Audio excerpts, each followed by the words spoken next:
Welcome into this week's edition of Maverick Insider. The Minnesota State women's basketball team is putting up a lot of points this season. I'm Rob Clark, joined alongside head coach Emily Thiesse. Coach, team is averaging right around 100 points per game, on pace to maybe be the highest scoring team in program history. Just what's really been working so far for this group?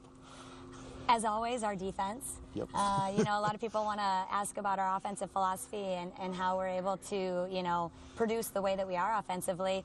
And while we're ranked #1 in the country for points per game, we're also ranked #1 in the country for steals per game. We're ranked #1 in the country for turnovers forced per game. So what's working for us right now is our defense is creating a lot of offense. Certainly we have very talented players in our program that are producing at a high rate, and so those two things together, it's definitely working. How key has this bench really been for the team's success so far this season? Our depth is always a huge asset of ours, but I think going into this year, we knew it was going to be, a true difference maker for us to be able to bring the punch that we're bringing off the bench this year. Again, that's another area where we're ranked nationally, I think #2 in the country in terms of bench points.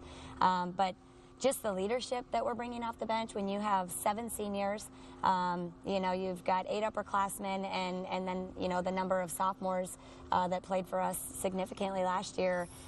We just have a ton of playing experience, so our players know what's expected of them.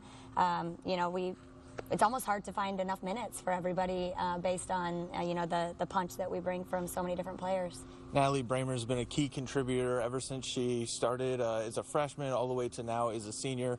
And it feels like with Bree Stoltzman graduating, you can almost pencil her in as the NSIC South Division Player of the Week every week. How have you noticed Bramer really kind of take her game to the next level this season? I think really what we saw from Natalie last year was insurmountable growth in her leadership. She's been an incredible player over the entire course of her 4 years, but last year I think she really took it upon herself to be what we call the thermostat, leading from the inside, changing the temperature of our team based on what we need. And as you see her the senior year, she's just so confident in that leadership. She's so confident in what her skill can bring. And she just really pulls our team together out there. And, clearly, as you mentioned, 2 times in a row with NSIC Player of the Week, because she just knows what our team needs. She's willing to be reliable and consistent for us, kind of put the team on her back when we need it most. We'll be right back after the break. Stay with us.